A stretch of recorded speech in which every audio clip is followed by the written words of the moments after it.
찬양의 고백처럼 주님을 송축하며 주님 앞에 기도하며 살아계신 주님과 동행하는 모든 성도님들 되시기를 예수 그리스도의 이름으로 축복합니다. 귀한 찬양 감사합니다. 이 시간 변함없이 살아계신 주님의 말씀 앞에 선 우리 모두에게 성령 하나님 말씀 가운데 거룩한 빛을 비추셔서 살아계신 하나님의 음성으로 듣게 해주실 줄 믿습니다. 저는 말씀을 전하지만 말씀을 전할 뿐이죠. 여러분에게 말씀하시는 분은 하나님이십니다. 하나님의 음성에 귀 기울이시는 여러분들 되시기 바랍니다. 하나님은 여러분의 귀에 말씀하지 아니시고요, 여러분의 마음에 말씀하십니다. 마음에 더 깊이 다가오는 그 순간이 있다면 머무르셔도 좋겠고, 그 다가오는 순간이 있다면 거기에 기록을 해주셨다가 다음에 집에서 차분히 혼자 더 깊이 묵상하셔도 좋겠습니다. 오늘 함께 읽은 말씀 고린도후서 4장 16절부터 시작하는데요, 16장부터 18절까지가 5장 10절까지의 말씀과 연관되어지기 때문에 다시 16장부터 다시 읽었습니다. 그리고 11절부터는 사도의 직분으로 다른 주제로 넘어가기 때문에 오늘은 4장 16절부터 5장 10절까지의 말씀을 봅니다. 오늘 읽은 4장 16절의 말씀은 사실은 4장 1절의 말씀과 동일한 문구로 시작을 합니다. 보시면 아시겠지만 4장 16절에 한번 읽어볼까요? 4장 16절만 읽겠습니다. 시작. 그러므로 우리가 낙심하지 아니하노니 우리의 겉사람은 낡아지나 우리의 속사람은 날로 새로워지도다. 아멘. 우리가 낙심하지 아니하노니 라고 나와 있는데 4장 1절을 찾아가 보면 4장 1절에 이렇게 시작합니다. 그러므로 우리가 이 직분을 받아 긍휼하심을 입은 대로 낙심하지 아니하고, 그러니까 그러므로 낙심하지 않는다라는 말로 다시 시작을 하고 있죠. 동일하게 그러므로 낙심하지 않는다라고 시작하는데, 동일한 문구가 반복되긴 하지만 동일한 말을 반복하는 것이 아니라 조금 더 심화됩니다. 지난주에 4장 말씀을 함께 묵상할 때에 새 언약의 일꾼이라는 제목으로 말씀을 나누었지요. 직분과 일꾼이 디아코노스에서 같은 단어라고 말씀을 드렸습니다. 새 언약의 직분, 새 언약의 일꾼, 의의 직분을 가진 자로서 부름받았다는 거죠. 즉 바울이 복음의 전달자로서 이제 부름을 받았다는 거죠. 그래서 복음의 전달자로 부름받았기 때문에 복음을 전하는 것이 부끄럽지 않다, 고난당한다고 해도 결코 낙심하지 않는다, 그렇게 말씀을 나눴습니다. 그리고 내가 너희들에게, 고린도 교회 교인들에게 복음을 전하면서 고린도 교회 교인들을 살게 해줄 뿐만 아니라 나도, 전하는 나도 살게 해줄 것을 믿는다 확신하면서 4장 15절까지 마쳐지게 되죠. 그리고 오늘 본문인 이어지는 16절까지 말씀 가운데는 이제 나를 살게 하시는 그 복음이 나중에만 살게 하는 것이 아니라 내가 살아가는 그 순간순간 복음이 나를 살게 한다는 것을 믿음으로 고백하는 겁니다. 바울 자신이 복음으로 말미암아 점진적으로 변화되는 모습이 있다는 것을 스스로 확신하는 것이죠.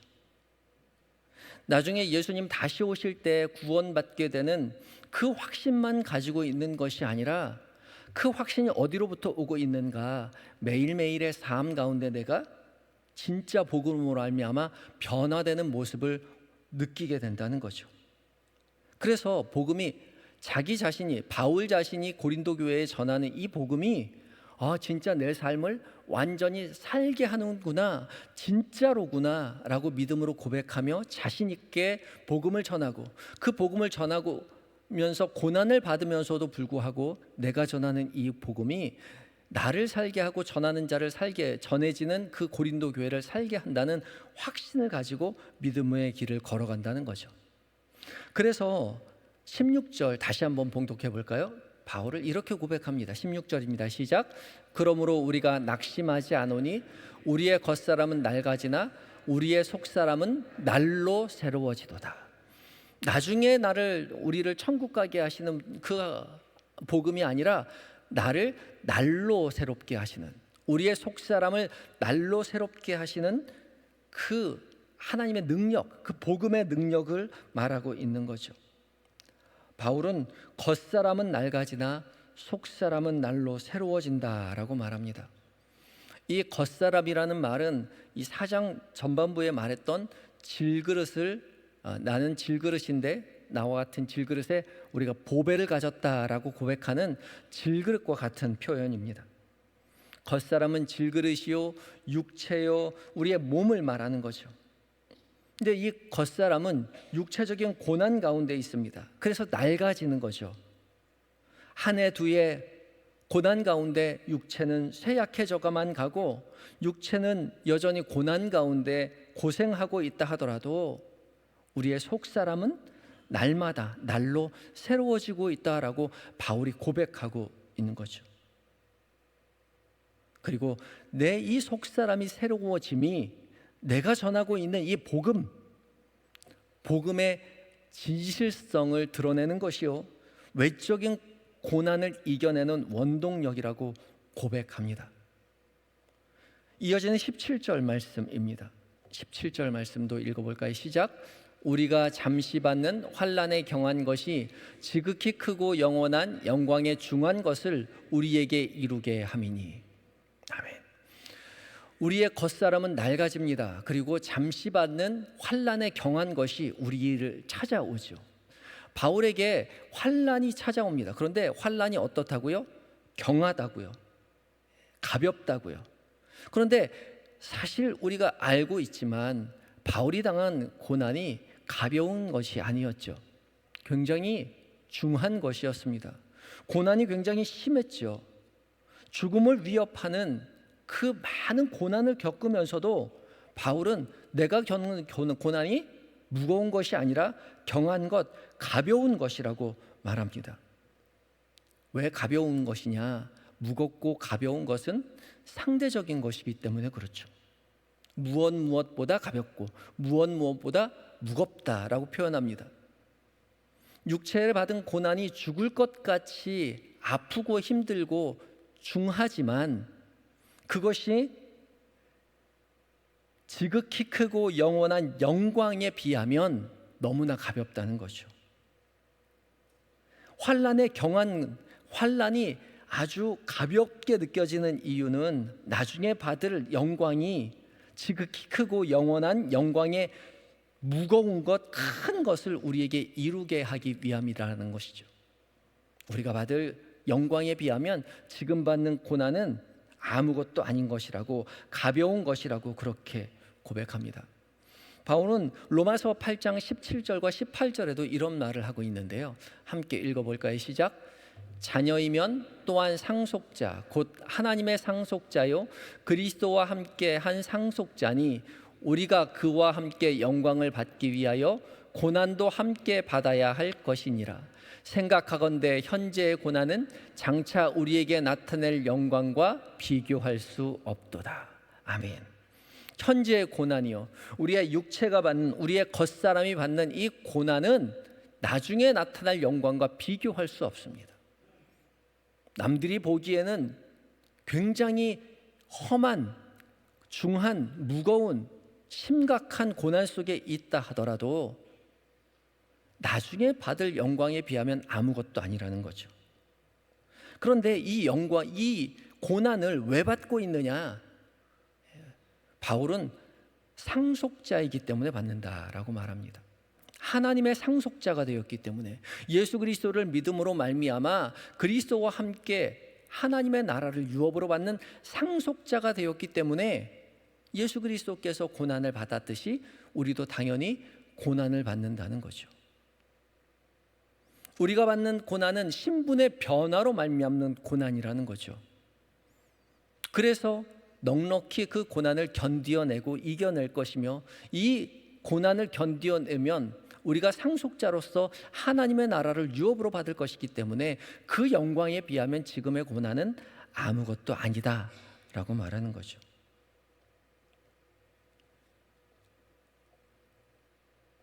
군에서 훈련을 받을 때 굉장히 심하게 훈련을 받았습니다. 그러면서도 늘 마음에 자부심이 있었어요.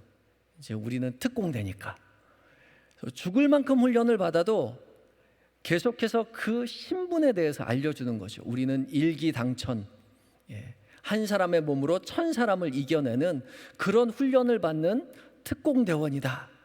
사실 나오면 아무것도 없어요. 그냥 다 예비군인데, 예비군 아저씨잖아요. 군복 입은 예비군 아저씨가 똑같아요. 근데 그 안에서 훈련 받을 때 계속해서 주입시켜 주는 거죠. 너희는 특수부대야, 특공대야. 너희는 북한군하고 직접 마주대야 하는 그런 사람이기 때문에 열심히 훈련 받아야 돼. 그렇게 이야기하는 거죠. 신분의 변화가 그 고난과 환난을 넉넉히 이기게 하는 거죠.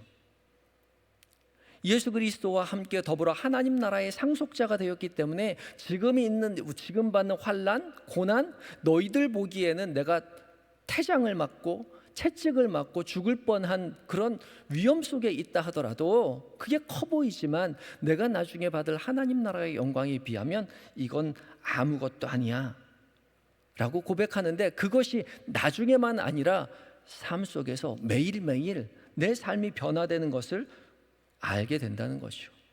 우리의 속사람은 날로 새로워지도다. 이 고백이 우리에게 있어야 하는 것이죠. 이 고백이 있어야 우리가 매일매일 찾아오는 고난을 이겨낼 수 있는 것입니다. 나중에 천국 가겠지. 그러니까 오늘 참아야 돼. 나중에 천국 갈 거니까 지금 참아야지 라고 이를 악물고 참는 것이 아니라 고난 가운데 있을 때 고난 가운데에 주시는 하나님의 은혜가 있다고요.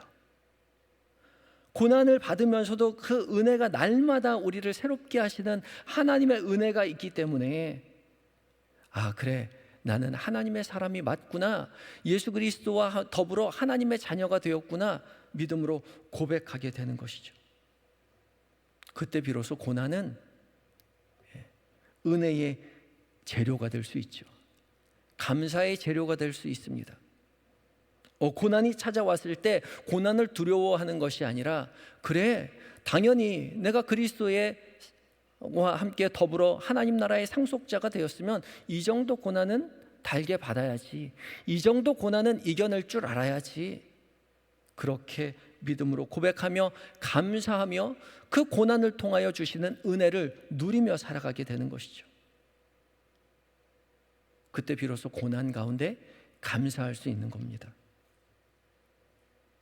우리의 고난은 그 고난에 중차대한, 고난이 심하냐 심하지 않느냐 그 고난 자체에 있지 않지요. 바울은 18절에서 이렇게 고백합니다. 18절 다시 한번 읽어볼까요? 18절입니다. 고린도후서 18절 함께 읽습니다. 시작. 우리가 주목하는 것은 보이는 것이 아니요 보이지 않는 것이니 보이는 것은 잠깐이요 보이지 않는 것은 영원함이라. 아멘. 세상 사람들의 눈에는 보이는 것만 볼 수 있죠. 그러나 우리는 주목하는 것은 세상 사람들이 바라보는 보이는 것이 아니라 우리는 보이지 않는 것, 영원한 것을 바라보며 사는 사람들입니다. 그래서 고난이 찾아와도 그것을 수치라고 생각하지 않아요. 저 사람 많이 받는 것 보니 뭔가 크게 잘못했구나, 그렇게 생각되는 사람들은 고난이 찾아왔을 때 절망하게 되고 낙담하게 되고 내 인생 실패했구나 좌절하게 되지만, 그러나 우리가 주목하는 것은 고난 그 자체가 있지 않고 그 고난을 주시는 하나님 앞에 있기 때문에 고난 너머에 있는 영원한 하나님의 나라를 바라보고 그 고난을 넉넉히 받을 수 있는 거죠. 고난을 당하면서도 결코 절망하지 않습니다. 이 현재의 고난을 통해서 이루어 가시는 하나님의 나라를 소망할 수 있다는 거죠. 고난을 넉넉히 견디어내고 이길 수 있는 것이며 감사하며 믿음의 길을 걸어가는 것입니다. 자부심이 있는 거죠. 주께서 나를 이렇게 강하게 믿음의 군사로 키워내시는구나. 하나님께서 하나님 나라의 상속자로 키워내시려고 나를 이렇게 특수 훈련시키시는구나. 그리고 그 고난 가운데 주시는 하나님의 은혜를 날로 날로 깨달아가며 주님 의지하여 믿음의 길을 걸어가는 것입니다. 그래서 바울은 로마서 5장 1절을 통해서 이어서 이렇게 고백합니다.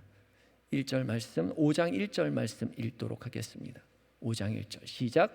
만일 땅에 있는 우리의 장막집이 무너지면 하나님께서 지으신 집 곧 손으로 지은 것이 아니요 하늘에 있는 영원한 집이 우리에게 있는 줄 아느니라. 아멘.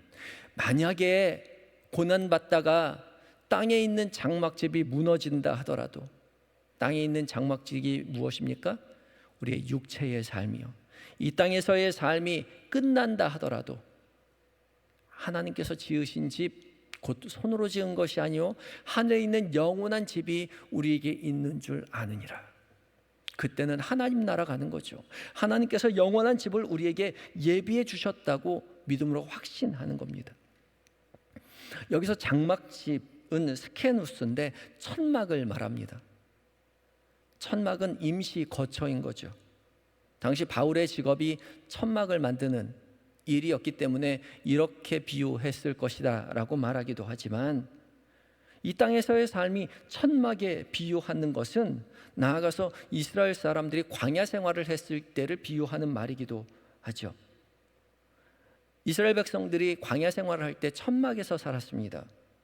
천막에서의 삶은 영원한 삶이 아니라 잠시 잠깐이죠.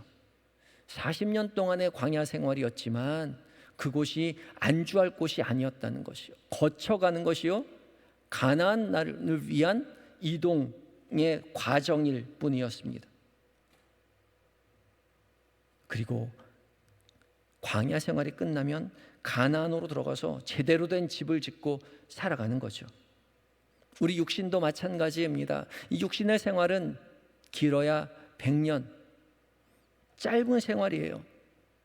누구는 장수했다고 말하지만 영원한 하나님의 나라에 비하면 정말로 짧은 인생이죠. 육신의 고난도 짧습니다. 언젠가는 끝나게 되어 있어요. 이 고난 언제 끝나나, 이 아픔 언제 끝나나 이를 악물고 기도하면서 견디어내지만 우리 잘 알고 있습니다. 언젠가는 이 고난이 끝나고 웃으면서 하나님 앞에 감사하면서 우리가 그때 그럴 때가 있었지, 우리 그렇게 힘들게 기도하면서 버티던 그 시절이 있었지, 눈물을 흘리며 주님 앞에 기도하던 그때가 있었어, 웃으면서 감사하면서 그 고난 끝내고 나서 하나님 앞에 감사할 날이 곧 올 것이라는 것을 늘 기대하고 있는 것이죠. 바울은 더 나아가 그러한 날이 오지 않고 죽는다 하더라도, 그 고난으로 말미암아 죽음을 맞이한다 하더라도 모든 인생의 주관자이신 하나님께서 하늘에 손으로 지은 집이 아니라 하늘에 있는 영원한 집을 우리에게 예비해 두셨다는 것을 믿음으로 고백하고 있는 것이죠. 그래서 우리가 종국적으로 바라는 것은 하늘에 있는 영원한 집이죠. 천막집에서 잘 살기를 바라면서 예수 믿는 것이 아니죠. 화려한 천막 생활을 꿈꾸는 것도 아니고 오래도록 천막 생활하는 것도 꿈꾸는 것이 아닙니다. 이 땅에서 장수하기 위해서 예수 믿는 거 아니고요, 이 땅에서 부자 되기 위해서 예수 믿는 거 아니에요. 우리가 예수 그리스도를 주라 영접하는 것은 천국의 소망을 두고 있기 때문입니다. 천국의 소망을 두고 이 땅 가운데 살아가는 거예요. 이 은혜가 우리에게 있어야 할 것입니다. 화려한 천막 생활이 아니라 하늘에 있는 영원한 집을 바라보며 하루하루 믿음의 길 걸어가시는 한영의 모든 성도님들이 되시기를 예수 그리스도의 이름으로 축복합니다. 이어지는 2절부터 10절까지의 말씀은요, 우리가 영원한 집을 바라보며 살아가는 사람이 이 땅 가운데에서 천막 생활할 때 어떻게 살아가야 하는지에 대해서 알려주는 말씀이죠. 2절 말씀을 함께 읽겠습니다. 2절입니다. 시작. 참으로 우리가 여기 있어 탄식하며 하늘로부터 오는 우리 처소로 덧입기를 간절히 사모하노라. 아멘.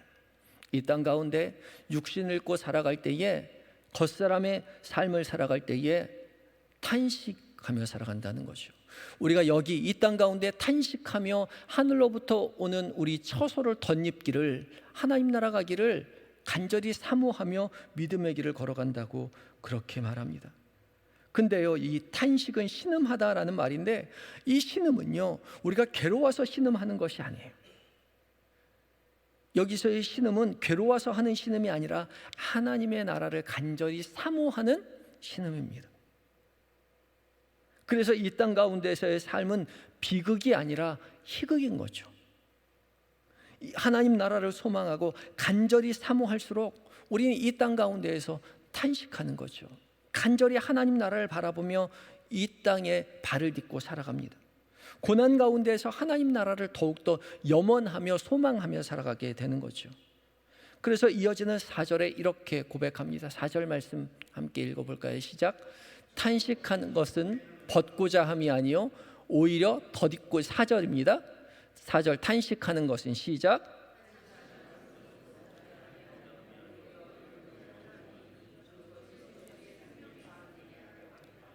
아멘. 예, 우리 저기 스크린에서 잘못되어 있네요. 그렇죠?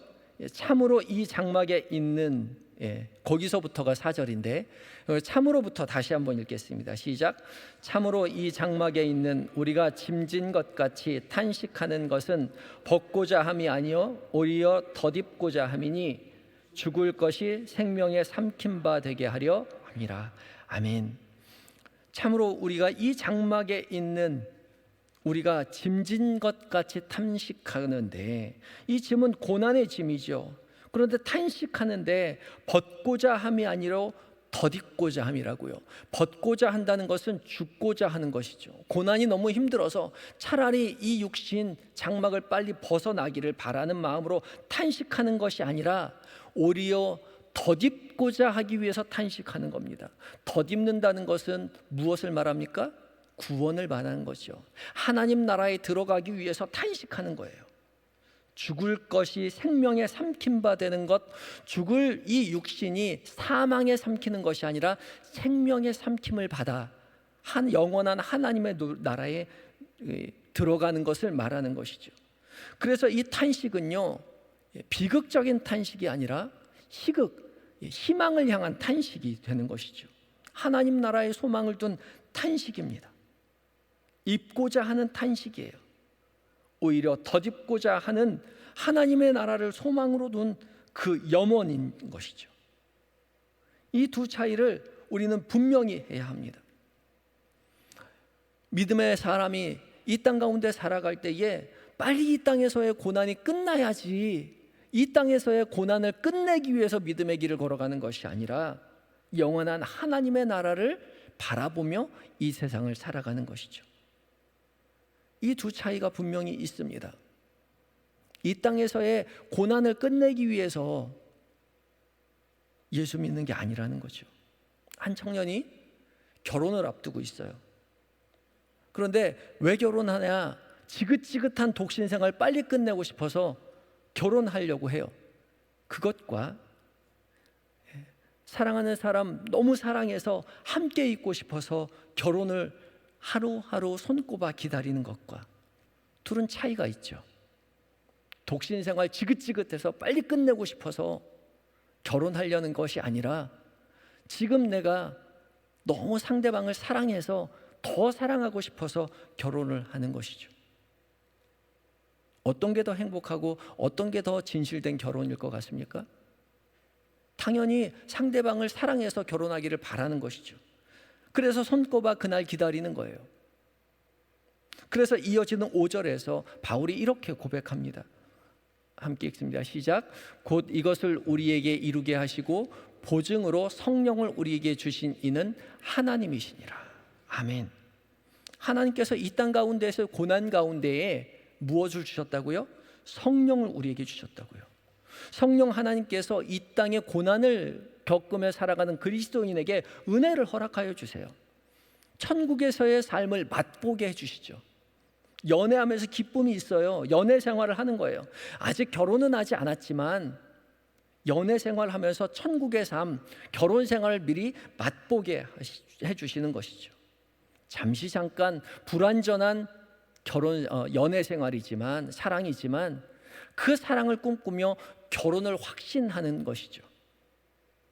이 땅의 고난 가운데 있지만 성령 하나님의 은혜로 말미암아 날마다 새롭게 하시는 하나님의 은혜를 힘입어서 천국 생활을 기대하며 기대로 가득 차서 탄식하며 믿음의 길을 걸어가게 해주신다는 거죠. 이어지는 6절과 7절도 계속 읽어봅니다. 6절과 7절입니다. 시작. 그러므로 우리가 항상 담대하며 몸으로 있을 때에는 주와 따로 있는 줄을 아노니 이는 우리가 믿음으로 행하고 보는 것으로 행하지 아니함이로라. 아멘. 그러므로 우리가 항상 담대하게 믿음의 길을 걸어가요. 성령 하나님이 함께 하시기 때문에요. 몸으로 있을 때, 이 땅에 육체로 있을 때에는 주와 따로 있습니다. 천국 가야 주님과 함께 영원히 거하는 거죠. 지금은 주님과 따로 있어요. 성령 하나님의 은혜로 말미암아 연애 생활을 잠시 누릴 뿐이에요. 우리는 따로 있지만 이는 우리가 믿음으로 행하고 보는 것으로 행하지 아니함이로라. 눈에 보기에는 혼자 있지만 믿음으로 천국 갈 것을, 함께 할 것을 소망하며 걸어간다는 것이죠. 바울은 고백합니다. 이 땅에서 잘 먹고 잘 사는 것이 아니라 차라리 몸을 떠나 주와 함께 있는 것, 주님과 함께 있는 것이 기쁨이라고 바울이 소망한다고 말하죠. 천국에서의 삶은 아직 이루어지지 않았습니다. 이 땅에서는 여전히 고난이 있고 핍박이 있어요. 그러나 성령 하나님께서 주시는 은혜로 말미암아 날마다 새롭게 되는 그 은혜에 힘입어 천국의 삶, 하나님 나라의 삶을 소망하며 믿음으로 고백하며 기쁨 속에서 하루하루 살아가는 거죠. 기쁨 속에 살아가지만 엄연히 이것은 연애 생활입니다. 주와 동행한다고 하지만 성령 하나님의 은혜로 말미암아 영적으로 그 기쁨을 잠시 누리며 가는 거죠. 나중에 천국 가야 우리가 육신과 함께 더불어, 육체와 더불어 주님과 함께 영원히 동행하는 삶을 사는 겁니다. 이 땅에서의 삶은 엄연한 연애 생활일 뿐이에요. 잠깐 행복이 있지만 그것은 맛보기입니다. 근데 맛보기도 이렇게 행복한데 천국 가면 얼마나 행복할까? 그렇게 믿음의 길을 걸어가는 거죠. 나중에 주님 다시 오실 때 비로소 영원한 집에서 주님과 함께 결혼 생활 시작하는 거죠. 그래서 지금 연애 생활하는 겁니다. 연애 생활할 때 중요한 것이 무엇일까요? 9절 말씀 읽어볼까요? 9절 말씀 시작. 그런즉 우리는 몸으로 있든지 떠나 있든지 주를 기쁘시게 하는 자가 되기를 힘쓰노라. 아멘. 주를 기쁘시게 하는 자가 되어야 된다라고 말하죠. 주를 기쁘시게 해야 된대요. 여기서 주를 기쁘시게 한다는 것은 우리가 도덕적이고 윤리적으로 살아가는 것을 말하는 것을 훨씬 넘어선 것입니다. 에베소서 5장 10절에도 주를 기쁘시게 할 것이 무엇인지 시험하여 보라라고 말씀하시고 또 그 앞쪽으로 쭉 넘어가면 주를 기쁘시게 하는 것이 무엇인지 나오는데 그리스도께서 우리를 사랑하신 것 같이 너희도 사랑 안에서 행하라 말하고 있는 거죠. 그러니까 도덕적이고 윤리적인 삶을 훨씬 뛰어넘는 것이요, 또한 종교적인 생활을 훨씬 뛰어넘는 것입니다. 전도를 몇 명 했는지, 성경을 몇 번 통독했는지, 기도를 얼마나 했는지, 그것이 중요하지 않아요. 중요하지 않는다는 것이 아니라 그것보다 훨씬 더 중요한 것이 있다는 거죠. 무엇이에요? 주를 사랑하는 거예요. 주님을 사랑하게 될 때 비로소 말씀도 읽고 싶고 기도도 하고 싶고 찬송도 하고 싶죠. 그때 부르는 찬송이, 그때 드리는 기도가, 그때 읽는 말씀이 진짜 예수 믿으며 살아가는 영적인 삶이죠. 그때 비로소 은혜가 있는 것이죠. 종교 생활로 성경을 읽고 기도를 하고 찬양한다고 해도 영적인 기쁨이 우리에게 오지 않습니다. 은혜가 없는 거죠. 그러나 우리가 주님을 사랑하는 마음으로 그 모든 일을 행할 때에 주님은 기뻐하시고 그 기쁨이 도리어 우리에게도 더할 나위 할 수 없는 기쁨이 되는 것이죠. 오히려 오직 사랑으로 행하시는 우리 모두가 되어야 합니다. 바울은 마지막에 10절에서 이렇게 권면합니다. 10절 말씀 읽겠습니다. 시작. 이는 우리가 다 반드시 그리스도의 심판대 앞에 나타나게 되어 각각 선악간에 그 몸으로 행한 것을 따라 받으려 함이라. 아멘. 우리 모두 이 땅 가운데 몸으로 행할 때에, 몸으로 살아갈 때에 이 땅에서의 삶 가운데에 모든 행한 것, 각각 선악간 행한 모든 것을 그리스도의 심판대 앞에서 나타나게 된다. 반드시 나타나게 된다라는 것입니다. 근데 그때에 무엇을 심판한다고요? 사랑했는지 아닌지요. 주님을 우리가 기쁘게 해드렸는지 아닌지에 관한 것이라는 겁니다. 이것은 종교 생활이 아니라는 거죠. 마음을 다하여 영을 다하여 주님 앞에 감사하며 사랑한다고 고백하며 믿음의 길을 걸어가야 하는 것이죠. 그 고백이 있어야 우리의 고난 가운데도 여전히 함께 하시던 주님의 은혜를 우리가 입술로 고백하게 될 것이요, 그 입술로 고백하는 그 기쁨으로 말미암아 지금도 이렇게 은혜가 기쁜데, 주께서 주시는 은혜가 감사한데 나중에 천국 생활이 얼마나 행복할까 믿음으로 고백하며 진실되게 신앙의 길을 걸어가는 것이죠. 그것이 바로 성령 하나님과 함께 걷는 삶입니다. 지금은 여전히 따로 떨어져서 혼자 믿음의 길을, 육신의 삶을 살아가고 있지만 성령 하나님과 동행함으로 말미암아 천국 생활을 바라보며 기대하며 고난을 견디어내고 이겨나가시는 한영의 모든 성도님들이 되시기를 예수 그리스도의 이름으로 축복합니다. 다 같이 기도하실 텐데요, 오늘 말씀 가운데 여러분 각자에게 주신 은혜를 바라보며 함께 기도하겠습니다. 다 같이 기도하시겠습니다.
연약한 우리를 구원하여 주신 것도 감사한데 주의 자녀라 말씀하여 주시고 우리에게 신분의 변화를 허락하여 주신 하나님 감사합니다. 우리가 주의 자녀가 되어서 고난을 받지만 신분의 변화로 인한 고난임을 우리로 기억하게 하시고 우리의 삶 가운데 성령 하나님 주시는 은혜를 우리가 늘 고백하며 그 기쁨 속에서 하나님 나라의 영광을 바라보고 믿음의 길을 올곧게 걸어가는 우리 모두가 되게 하여 주시옵소서. 우리의 삶이 주님을 기쁘시게 해드리는 삶이길 원합니다. 우리가 결코 행위대로 종교적인 생활로서 우리의 신앙 생활을 하는 것이 아니라 마음을 다하여 영을 다하여 주님을 사랑한다고 고백하며 사랑으로 모든 것을 행하며 믿음의 길 걸어가는 우리 모두가 되게 하여 주시옵소서. 예수님의 거룩하신 이름으로 기도드립니다. 아멘. 찬송가 325장으로